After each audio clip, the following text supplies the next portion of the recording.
महाराष्ट्र में black fungus बीमारी परेशानी का सबब बन गई है। महाराष्ट्र में ब्लैक फंगस से 90 लोगों की मौत हो चुकी है। सरकारी आंकड़ों के अनुसार 1500 से ज्यादा लोग अभी अस्पतालों में भर्ती हैं। ऊपर से ब्लैक फंगस के इलाज में इस्तेमाल होने वाले इन्फो-बी इंजेक्शन की भी काफी कमी हो गई है। कोरोना से पार पाने के बाद मरीजों में ब्लैक फंगस बीमारी बढ़ रही है। दूसरी लहर में कोरोना की सबसे बुरी मार महाराष्ट्र ने झेली है और अब ब्लैक फंगस के भी यहाँ पहली लहर के मुकाबले काफी ज्यादा मामले आ रहे हैं। महाराष्ट्र में ब्लैक फंगस से 90 लोगों की मौत हो चुकी है। नासिक के ENT सर्जन मुकेश मोरे की माने तो अकेले उनके पास हर हफ्ते करीब 80 मरीज आ रहे हैं जिन्हें ब्लैक फंगस की शिकायत है। बट अभी हफ्ते में हम लगभग 50 पेशेंट हार्ट पेशेंट्स ऑपरेट भी कर रहे हैं और जिनको ज़्यादा एडवांस डिसीज़ है वो पेशेंट जो ऑपरेशन या इलाज के काबिल या उनके पहुंच तक नहीं होता है वो भी पेशेंट लगभग 20-30 पेशेंट्स हर हफ्ते हुआ करते हैं। तो टोटल अराउंड 80 पेशेंट्स मैं अकेला ENT स्पेशलिस्ट ही अपने तरफ इतने सारे पेशेंट्स देख रहा हूँ।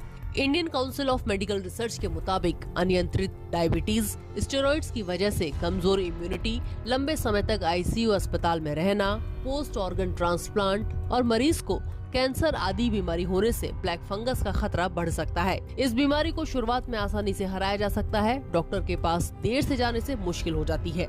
इसको नजरअंदाज नहीं करना है आपने, और ये चीज 90% से ज्यादा लोगों में अगर हम अच्छा शुगर कंट्रोल रखते हैं तो हम इसको अवॉइड कर सकते हैं।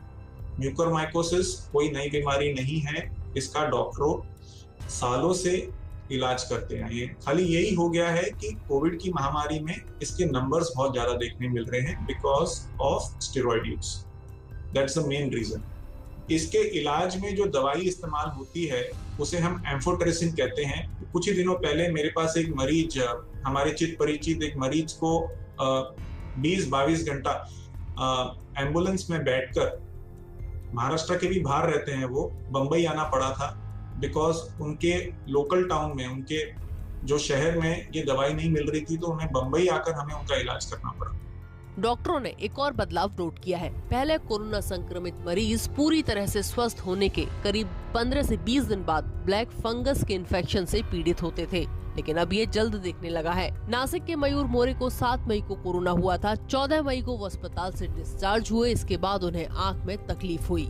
सर मुझे कोविड 7 तारीख को हुआ था, 14 तारीख को डिस्चार्ज मिला। उसके बाद फिर घर आने के बाद 2-3 दिन बाद मुझे आँख में सूजन आ गई थी और पानी आ रहा था। उसके बाद दूसरे दिन नाक से खून निकलने लगा। जब भी छींकते थे तो खून निकलने लगा। डर तो लगा था कि बहुत बड़ा ऐसा ये होगा, लेकिन मुकेश सर ने मुझे हौसला दिया कि इतना कुछ नहीं है, हो जाता है सब ठीक, और जल्दी आए इसलिए आपको कुछ ज़्यादा प्रॉब्लम नहीं होगा। इसलिए नासिक के आंकड़ों के मुताबिक ब्लैक फंगस से 10 से 15% मरीजों की मौत हो रही है। मौत के मामलों में ज्यादातर वजह देखी गई कि मरीज को बीमारी देर से समझ आई और डॉक्टर के पास देरी से पहुंचे, वक्त पर इलाज नहीं हो पाया। इस बीमारी के इलाज में इस्तेमाल होने वाले इंजेक्शन की भी जबरदस्त किल्लत हो गई है। दवा कंपनियों के पास स्टॉक नहीं है क्योंकि ब्लैक फंगस से पहले एम्फोटेरिसिन B दवा का उत्पादन इतना नहीं था।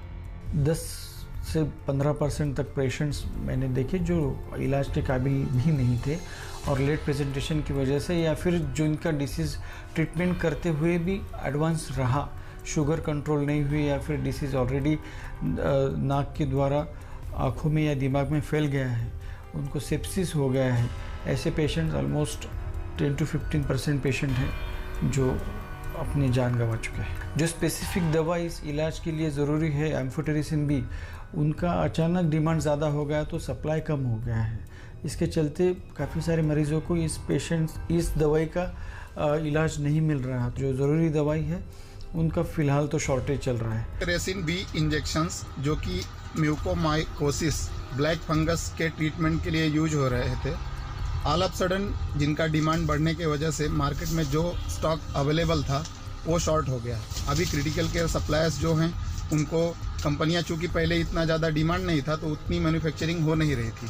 अभी इस इंजेक्शन का ऑल ऑफ सडन लगभग सभी हॉस्पिटल्स में, ICU हॉस्पिटल्स में इसका डिमांड है और उनके रिक्वायरमेंट डिस्ट्रीब्यूटर्स को आ रहे हैं जिसके हिसाब से पहले मैन्युफैक्चरिंग है नहीं, इसके लिए अभी वो गुड्स मार्केट में शॉर्ट हो गया है। Amphotericin B injection, black fungus injection. Maharashtra सरकार का कहना है कि ब्लैक फंगस का ट्रीटमेंट महात्मा ज्योतिबा फुले जन आरोग्य योजना के तहत 1000 अस्पतालों में फ्री किया जाएगा। सरकारी आंकड़ों के मुताबिक महाराष्ट्र में इस समय ब्लैक फंगस के करीब 1500 केस हैं। ब्लैक फंगस की दवा के लिए महाराष्ट्र सरकार ने केंद्र से मदद मांगी है।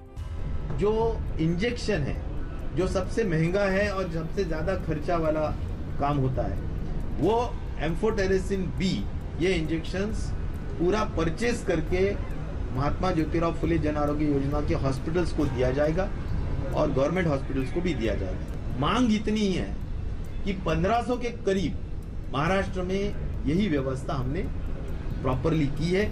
म्यूकरमाइकोसिस एक ऐसा फंगल इन्फेक्शन है जिसे कोरोना वायरस ट्रिगर करता है। ये उन लोगों में आसानी से फैल जाता है जो पहले से किसी बीमारी से जूझ रहे होते हैं, जिनका इम्यून सिस्टम कमजोर होता है।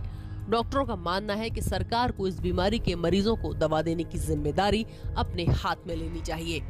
म्यूकरमाइकोसिस नामक फंगल इन्फेक्शन जो पहले रेयर हुआ करता था, अब पोस्ट कोविड पेशेंट्स में काफी कॉमन है और इसीलिए इस बीमारी में लगने वाली जो इंजेक्शंस हैं उनकी मार्केट में कमतरता है। डॉक्टर्स का कहना है कि शुगर मॉनिटरिंग करने से कोविड पेशेंट्स जो हैं इस इन्फेक्शन से बच सकते हैं और इस इन्फेक्शन से आगे होने वाली तकलीफों का भी बचाव किया जा सकता है। मुंबई से मुस्तफा शेख और नासिक से प्रवीण ठाकरे के साथ आज तक।